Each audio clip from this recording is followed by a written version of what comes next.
This March is a big month for women's international football. The 2026 Women's Asian Cup runs through this March, as well as the Africa Cup of Nations. Two huge tournaments.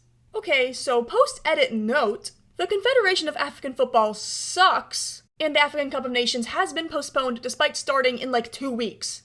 This is just incredibly disappointing and disrespectful to the women's footballers. I'll still preview the tournament in this video because it is important and will be taking place, even though it's delayed sometime before 2027, because it has to since it is World Cup qualification. The UEFA qualifiers for the 2027 World Cup in Brazil officially start March 3rd, with the groups having been drawn a few months ago. So I decided not only to give a preview to each of these groups in these tournaments, but also give a quick look at where World Cup qualification is at across all continents. Each confederation has a different process for World Cup qualification, so it's worth looking at their timelines and potential teams to look out for.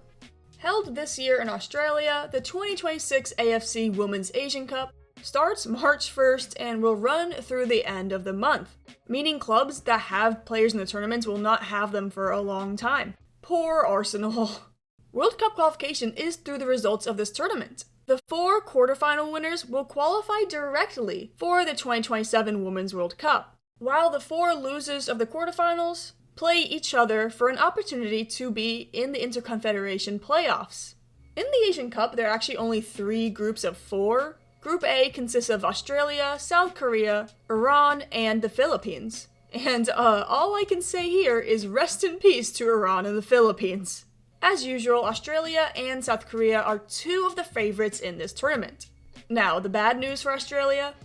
They did lose starting goalkeeper Tegan Micah to concussion. The good news for host Australia, though, is that Sam Kerr appears to be getting back in form, which will be crucial for their success in the tournament. Because we have seen Australia without Sam Kerr, and it's not pretty. South Korea were the runners-up back in 2022, and while a lot of their squad is getting older, Chi So-yeon is 35, which is insane to think about, they do have the 18-year-old starlet Casey Fair from Angel City FC. Group B is, well, if you don't know much about women's football, you would discount North Korea. But no. They just won the 2025 FIFA U17 Women's World Cup last summer. It's their 4th time winning it. They withdrew their senior team from the last Asian Cup in 2022, and I have no idea what we're going to see, but they might win this. China are definitely the most prestigious team in this group, but they are a long way off from their heyday. And yes, I am saying this despite them being the defending champions from the 2022 Asian Cup. None of their players are just world class anymore, like there's no Sun Wen to save them now. From their last training camp in 2025, only 1 player played outside China. Group C is going to be fun. Yes, Japan would probably win the group as they are favorites to win the title, but let me just tell you how stacked they are. Yamashita, Risa Shimizu, Moeka Minami, Kiko Seike, Toko Koga, Fuka Nagano, Yui Hasegawa, Saki Kumagai, Alba Fujino, Maika Hamano, Momoko Tanikawa, and more. This team may be generational. The chase for second in this group is going to be very interesting. I would say keep an eye on Vietnam as they have been putting more support in women's football. Now, it's time for Africa. Sorry, I know that was stupid. The Women's Africa Cup of Nations group stage will start at some point in theory in Morocco. And it stays the same routine as Asia for World Cup qualification. The 4 semifinalists earn automatic qualification to the 2027 World Cup, while the 4 losing quarterfinalists play each other for 2 Interconfederation playoff spots.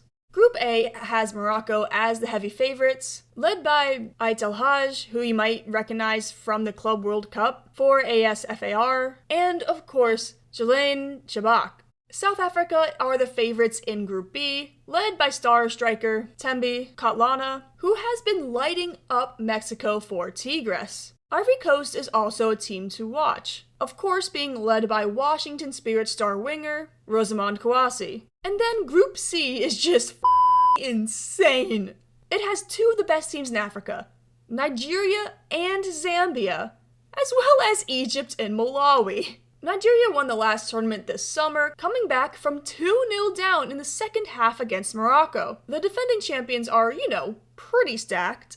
Chiamaka Nnadozie, Michelle Aluzie, Ashley Plumtree, Rasheedat Ajibad, Jennifer Eshegini, youngster Shakurat Oladipo, Gift Monday, and of course, the Asisat Oshoala, and more. Zambia underperformed the last tournament, somehow losing 5-0 to Nigeria, but they are so talented in the attack and will most likely bounce back. Now, the most interesting team in this group is Malawi. While this group will most likely be dominated by Zambia and Nigeria, this is Malawi's first time qualifying for the Cup of Nations. And boy, do they have talent! Olympique Lyon's Tabitha Chawinga and the NWSL MVP Temwa Chawinga, the Chawinga sisters. So yes, watch Malawi this month. Then finally, Group D is set to be a pretty competitive group despite not having any tournament favorites.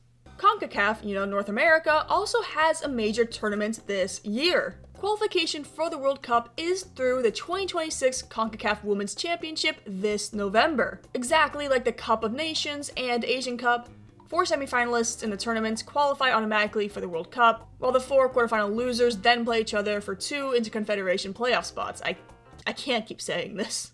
There is no group stage in this tournament though. It's directly to quarterfinals if you qualify. And qualification for the tournament is happening right now, with Canada and USA being automatic qualifiers. There are 6 groups, and only 1 team progresses to the CONCACAF Championship. Expect Mexico to qualify out of Group A, and Jamaica will most likely progress out of Group B. They beat Dominica 18-0. 18-0! Group C will be very competitive, most likely between Guatemala and Costa Rica. Definitely tune in for Bermuda versus Costa Rica on March 3rd. Now, Group D is very fun. Yes, Haiti will most likely win this group, but Suriname is going to be an interesting team to watch. They just got a few players to switch national allegiances from Netherlands to Suriname. Most likely striker Jada Koyenberg, who was instrumental in OH Leuven's success in the Champions League this season. Haiti and Suriname play March 3rd, so definitely tune into that game also. This is definitely the biggest game of Group D. Haiti will be playing their first games under Pia Sundhage. That's right, the Grenadiers copped the former Swiss, Brazil, Sweden, and United States manager somehow. Group E is the one group where I really have no idea who's going to prevail. And unfortunately, it looks like Curacao will not be able to follow their men's side success. Then, finally, Group F, which only has 4 teams. Expect Trinidad and Tobago to progress as they have literally qualified for every single CONCACAF Women's Championship in the past. They're just in general one of the best women's teams in the Caribbean. So the 6 teams who win their groups are basically guaranteed a chance to qualify for the World Cup, alongside United States and Canada, when the tournament starts up in November. Now, it's finally time to talk about the World Cup Hosts Confederation, South America's CONMEBOL. In the past, qualification for the World Cup through South America has been through placement in the Copa America Femenina. However, for the first time ever, the continent is doing a standalone tournament solely for qualification, the CONMEBOL Women's Nations League. It's a league format, with the top 2 teams qualifying, then places 3 and 4 move on to Interconfederation playoffs. And Brazil is not in the tournament since they already qualified as hosts. We're actually almost midway through the tournament as it started in October and will end in June. To no one's surprise, Colombia and Argentina are leading the race so far considering games in hand. They haven't been perfect though, with Argentina dropping points to Uruguay, and then Colombia drawing to last place Bolivia. But to be fair, that game was in La Paz, which is the most insane home advantage in world football. I would keep an eye on 6th place Paraguay, though, to possibly make a run for one of the Interconfederation spots. The team has been punching above its weight recently, and of course is led by one of the most talented youngsters in the world, Claudia Martinez. Venezuela and Chile, though, are looking strong as usual, and will contend for both automatic qualification and Interconfederation playoffs these last few games. Remember, Chile qualified for the World Cup in 2023. Unsurprisingly, Oceana only has 1 automatic qualification spot to the World Cup, alongside 1 Interconfederation playoff spot. The World Cup qualifying tournament in the Solomon Islands started on February 27th and will end at the April international break. And it's going to be New Zealand. New Zealand is going to win it. I think we should all root for American Samoa though. I mean, look at that logo.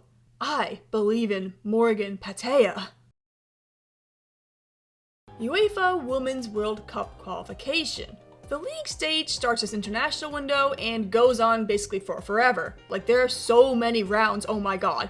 Like Europe's Nations League, there are 3 types of groups: League A, B, or C. The highest seeded teams in Europe are in League A groups and can still qualify for the World Cup even if they finish dead last in their qualification group. From the league stage, only 4 teams get automatic qualification: the winners of the League A groups. The other 7 automatic places for UEFA will qualify through 2 rounds of elimination matches. The higher you finish in your group, the weaker seeded teams you will face. Group A1 is going to be really competitive, but I think I might give Italy the edge over Sweden right now, coming off of a massive Euros where they made it to the semifinals. Unfortunately for Denmark, they lost manager Andre Jeglerts, who is now leading Manchester City to their first Women's Super League title in a decade. And this is a very strong group. I wouldn't be surprised if Serbia can get results off of any of these teams. For Group 2, I would say poor Poland and Ireland, but the Netherlands is kind of having a crisis right now. France will most likely sweep the group, but the fight for seeding between the Netherlands, Poland, and Ireland will be cinema. Poland wants its first World Cup appearance. And of course, Ireland wants to get back-to-back qualification for the World Cup, especially after failing to qualify for the Euros last year after losing to Wales. Group A3 has, you guessed it, both Spain and England. These 2 cannot stay away from each other. Iceland will most likely hang on to 3rd while Ukraine finishes last, but it will still not be over for them because, again, if you're in League A and you finish last in your group, you still get elimination matches. Norway is going to f*** this group up. I do not trust Gemma Grangerball to beat Austria, but maybe that's just because I have PTSD from the 2022 Euros. Germany, as usual, are definitely the team to watch and will be on a warpath after losing in the Nations League final to Spain back before the year ended. Laura Krasnikar will look to lead Slovenia to play spoiler against the Austrians, whose entire roster is basically made up of Bundesliga players, basically. Now, for League B, only the team that finishes last is eliminated from qualification. Yeah, this stage doesn't really matter, I guess. Wales will most likely finish top of Group B1. Switzerland, who you would expect to be in League A, is probably the best team in League B and will look to dominate their group. Malta, though, is going to be a fun team to watch, as they have the Inter Milan youngster, Hailey Bugeya, in their attack. Group B3 is actually crazy to think about. Definitely expect a tight race between Portugal and Finland. Portugal, of course, qualified last World Cup, and famously almost knocked out the United States.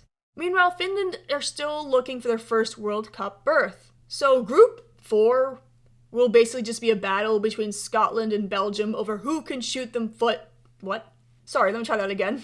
Group B4 will be a battle between Scotland and Belgium over who can shoot themselves in the foot less, and I, for one, will be seeded.